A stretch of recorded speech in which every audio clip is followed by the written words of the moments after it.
Town లో ఏర్పాటు చేసుకున్నటువంటి తెలుగుదేశం పార్టీ కార్యక్రమానికి వేదికను అలంకరించినటువంటి పెద్దలు, మనందరి అభిమాన నాయకుడు, ఇచ్చాపురం నియోజకవర్గంలో అభివృద్ధి అంటే ఎలా ఉంటుందో చేసి చూపించినటువంటి ఘనుడు, రేపు మూడోసారి కూడా మళ్ళీ ఎమ్మెల్యేగా గెలవబోతున్నటువంటి వ్యక్తి సోదరులు బండారు అశోక్ బాబు గారికి వేదికను అలంకరించినటువంటి అతిరథ మహారథులు, 4 మండలాల నుంచి ఇచ్చాపురం టౌన్ నుంచి కదలి వచ్చినటువంటి తెలుగుదేశం పార్టీ నాయకులకు, కార్యకర్తలకు, సోదర సోదరీమణులకు, ముఖ్యంగా బెల్లుపాడు నుంచి విచ్చేసినటువంటి మా యొక్క అక్కలకు, చెల్లెలకు, అన్నలకు, తమ్ముళ్లకు అందరికీ కూడా నా హృదయపూర్వకమైనటువంటి నమస్కారాలు తెలియజేసుకుంటూ పత్రికా సోదరులు కూడా ప్రత్యేకమైనటువంటి వందనాలు.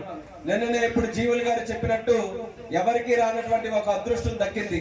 చంద్రబాబు నాయుడు గారికి అయోధ్యలో జరుగుతున్నటువంటి బాలరాముడు ప్రాణ ప్రతిష్ఠ కార్యక్రమానికి ఆహ్వానిస్తే ఆయనకి మనసులో ఎందుకు కలిగిందో గానీ నాకు ఫోన్ చేసి నువ్వు కూడా నాతో పాటు రా అని నాకు కూడా పిలిపించుకొని తోడుగా తీసుకొని వెళ్లారు.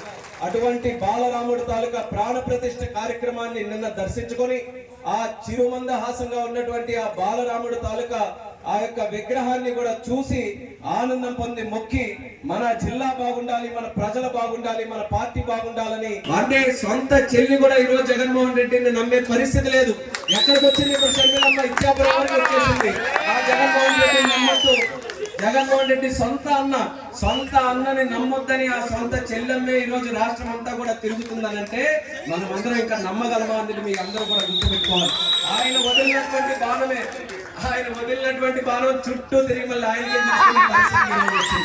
ఆయన చేసుకున్నటువంటి తప్పే. కుటుంబం అనంటే ఒక నమ్మకంతో ఉండాలి, కుటుంబం అనంటే గౌరవించుకోవాలి. ఆడపడుచుల్ని గౌరవించడు, సొంత కుటుంబ సభ్యుల్ని గౌరవించడు. అటువంటి పరిస్థితి ఉంటే ఈ రకంగానే కుటుంబాలు కూడా చీలిపోతాయి.